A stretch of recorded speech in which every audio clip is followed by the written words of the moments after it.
Good morning from Panhandle Outdoors, America's only daily outdoor TV show. Your source for fishing, hunting, and information for folks who enjoy the great outdoors. Now sit back, relax. It's Panhandle Outdoors. Okay, folks, this is a special show for me. I'm glad to be up here back home in West Gaston County. And this is the Century Pioneer Family Farm. Scott Clark Family Farm, established 1913. Been here over 100 years, this old family farm. Brantley Clark has invited me to come and observe them and be with them as they do an old pioneer tradition, cane grinding. And it's just special to be up here. I'm not too far from my roots, and I know the Clark family well, and I'm just glad to be here. It's going to be a special morning, so we're going to get in there and talk to them and see what's going on here. Beautiful area.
Okay, here's a sugarcane field.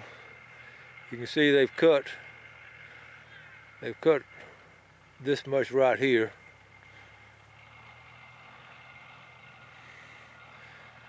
But the stalk itself is very tall. These are probably about 12 foot tall.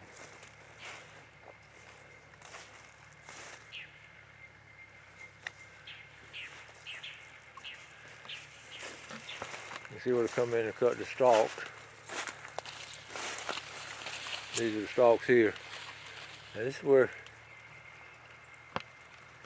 it all comes from.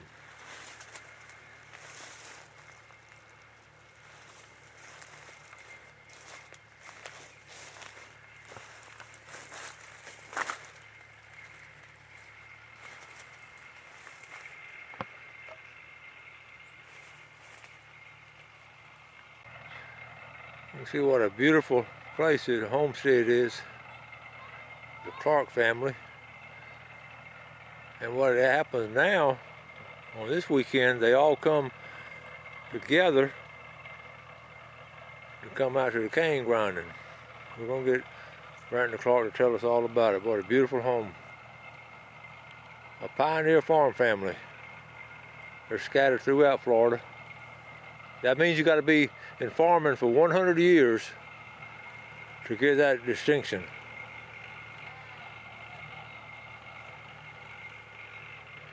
You can see the setup here. These boys have a lot of work now to get all that sugar cane in that machine.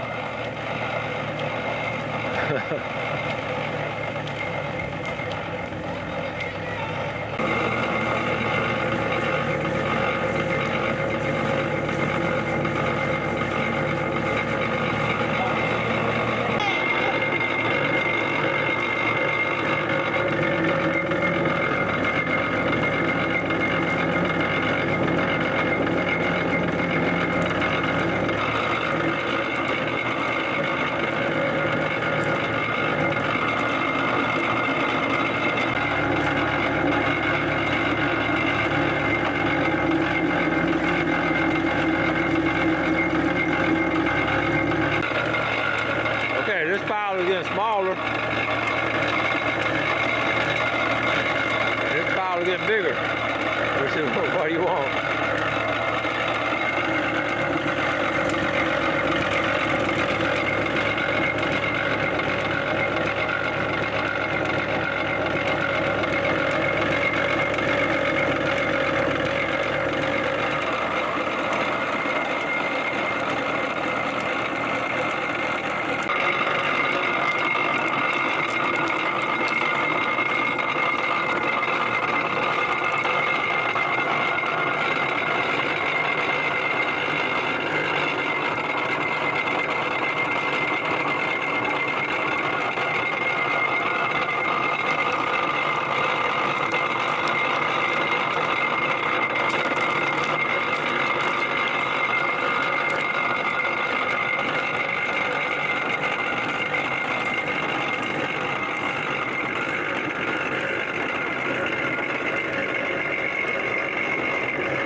What do you do? I hunt deer. Yeah? Yeah, I hunt deer with my dad every year. I get some delicious deer sausage. All right, changing filters.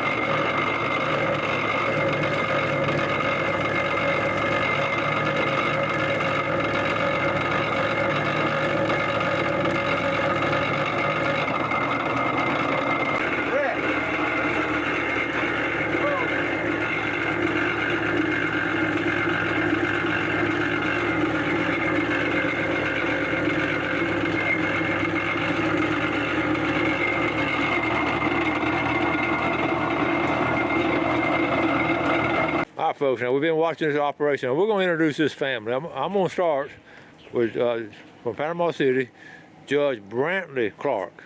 Okay? Panhandle Outdoors. My name is Brantley Clark. This is my wife, Lori Clark. My oldest son, Brant Clark. My youngest son, Emery Clark. My dad, Scott Clark. My mother, Shirley Clark. My nephew, Braden Cathy. And we've started making syrup about 26 years ago and kept it up ever since. And it's something that we do every Thanksgiving, either the Friday or Saturday after Thanksgiving. This year was Saturday because of the football game last night, and just glad to have y'all here today. Well, we're tickled to be here. We've been watching, and our roots go way back. And you were telling me the Clark family came down in 1848 Yeah. and homesteaded here in West Gaston. And we have some of our relatives that we're amazing. This morning we've been tying all our families together, so we know almost everybody in our families. So what great roots you have, and what a great activity to do this. It's Our whole cool. family's involved with it, and we look forward to it every year. Okay, and you went to graduated from Quincy Monroe, and then went to University of Florida. TCC, and then the University of Florida, and then Mercer Law School. Mercer Law School. Okay. And we got to do a disclaimer here about your brother is Gordy Pongrat. Gordy Prong. Okay, now they watch the show, so we'll do a disclaimer here. Okay. Robert Reed. All right. Okay. Glad to be here. All right, now we got the juice over here, and tell us what's going on next. We got a fire under there. We got 4 tobacco burners. What we used to cure tobacco, we was burning that and just heat that kettle up and it boil. And that's what makes the syrup is to boil that juice down to a lower temperature, velocity, whatever you call it. Uh-huh. And that's old tobacco burners from old tobacco barns. Yeah. This kettle came with this place. This kettle's over 100 years old. And my grandfather bought the farm. The kettle came in 1942, and the kettle was here years before that. But they used this to water mules, and because they used an evaporator. My grandfather used an evaporator to cook syrup. So when we started, this was a kettle my dad had from his dad. So this is what we used to cook the syrup in. But actually, they used this kettle to water mules when they grew tobacco here. Wow. Mr. Ab Crawford probably used this before my daddy got in 42 to cook syrup on. Ab Crawford. That's cool. These kettles were also used to scald hogs when they killed hogs in the wintertime. The hog killing. Hog killing, they would use these kettles to scald the hogs and then scrape them and then use, of course, they use different part of the hog. Multiple purposes. It's just hard to find these kettles. They are hard to find. Okay, we got another family member came up. Who do we have here? This is my niece, Rachel Kathy. Featured. Rachel is a graduate of the University of Florida along with Braden. They're both medical students at Florida State University. Okay, brother and sister. Brother and sister. Y'all went to Niceville High School. Okay, and now y'all are you went to Florida, but now you're at FSU School of Medicine. That's pretty strong. Yes, sir. So when FSU plays Florida, you can win no matter what. You know what? We won last night. Either way, we lost either way. So it was a good game. It was a good game. Humbling. I guess this is special doing some old family thing like this, isn't it? Oh yeah. Yeah. Every year. You do it every year? Absolutely. Okay, Brandy, what we got going now? Right now we're doing the first skimming that's been boiling for about probably an hour. And these are the impurities that have come to the top, and we're going to skim these off. We'll keep skimming the whole time, but this is the first time we let them get up a good thick and make sure this doesn't go in the syrup. And these are all the impurities that are on the cane and any trash, and that's not going to work. The more of these get out, the cleaner your syrup will be.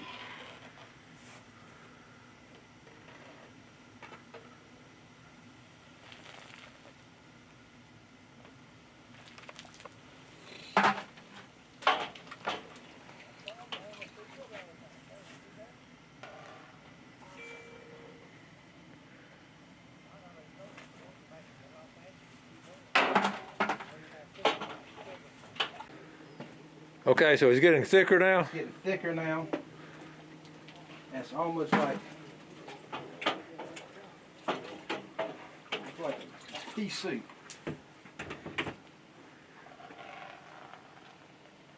It's got that green, earthy smell. Yes. And pretty soon it'll start, the smell will turn sweeter. How long do you do it? It'll take another, it takes what, about 6 hours, you think?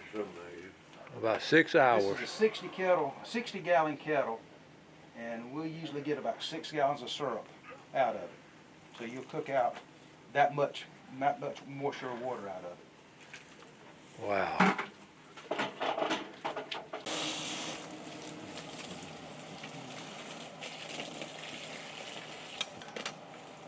Here. Thanks. Go ahead.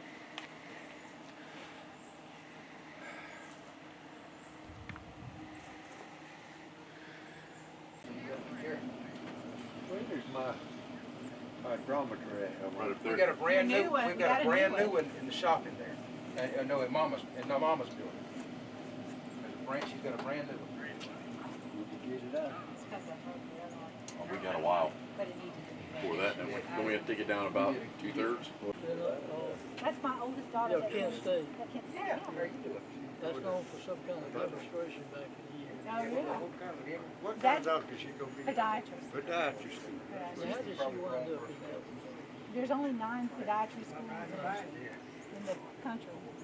And she picked the one that she lunch. She got some silkies, and I don't know anything about silkies, so I was trying to research some stuff. And anyway, you just start getting different people's agricultural pages, and Shep has a lot of good articles. So. How Georgia though? Georgia's gonna run, but he's not gonna run too far. FSU students, it's a little weird. It's getting less and less skimming now, isn't it? Less and less skimming. It's more of the impurities cook out. You can see it's dropped a couple inches since when we first started. So. Hi, folks. I'm here. I got a lot of special friends, and this guy right here is very important to me because this is Mr. Mac Eubanks. Now, Mr. Eubanks was my guidance counselor back in high school, but he is a native of West Gaston. Ancestors been here. Mr. Eubanks, it's so good to see you. Yes, sir. Yep. Tell us how far back does your family go here in West Gaston?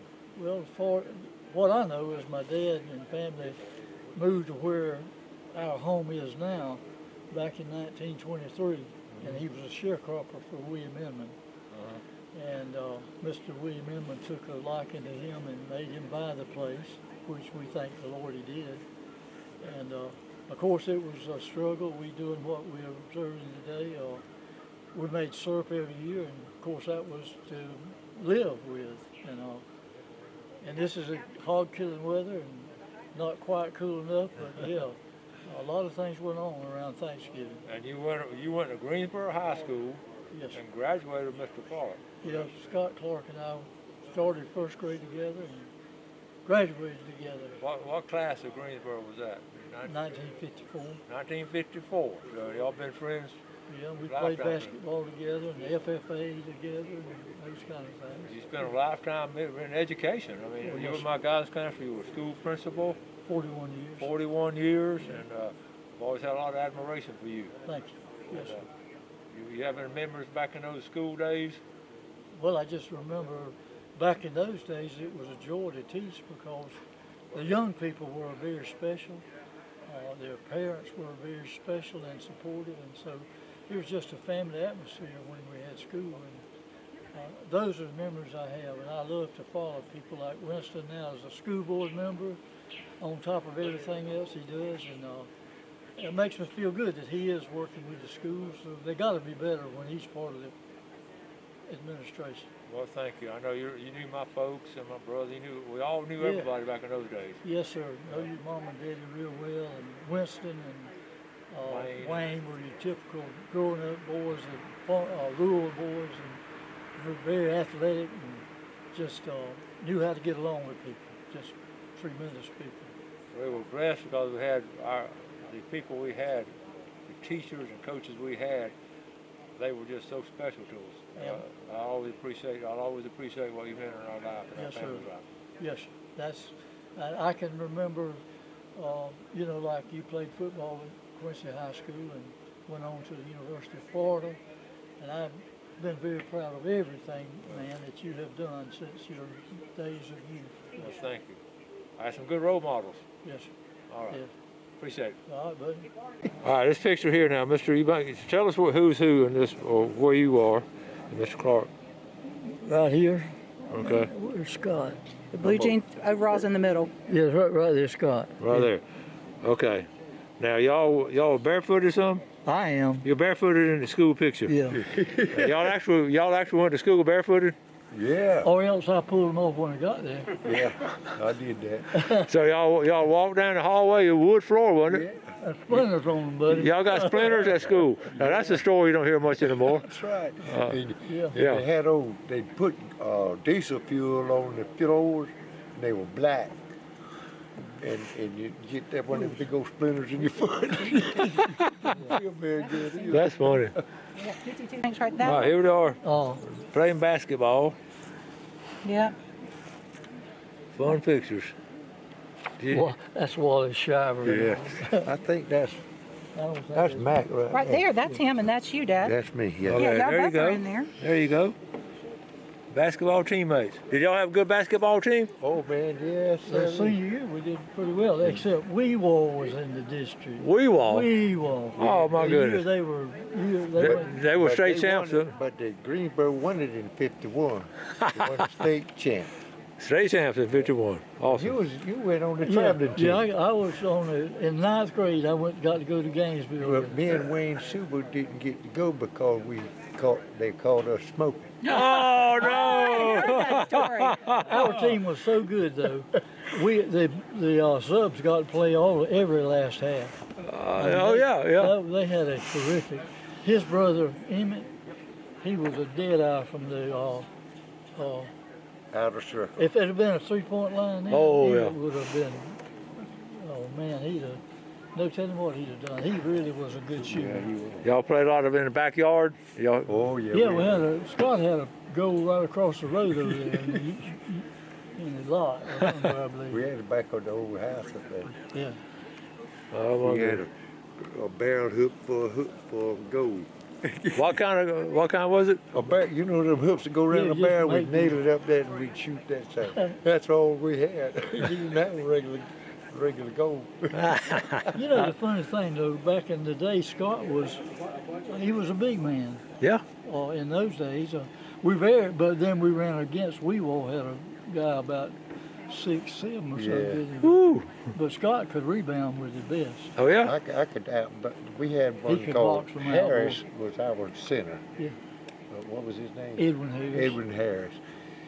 But I could out jump. He was about 6 inches taller than me, but I could out jump him. I'd get rebounded. I'd jump center. I could out jump. Yeah, we won, almost won all of our games, but we always, We won. Oh. they pressed. We won all of them at 3. We won beat us twice and Carabelle once. Ah, back in the day. Thanks for watching America's only daily outdoor TV show, Panhandle Outdoors with Winston Chester, featuring hunting, fishing, and other activities and information to help you enjoy the great outdoors. Join us next time for Panhandle Outdoors.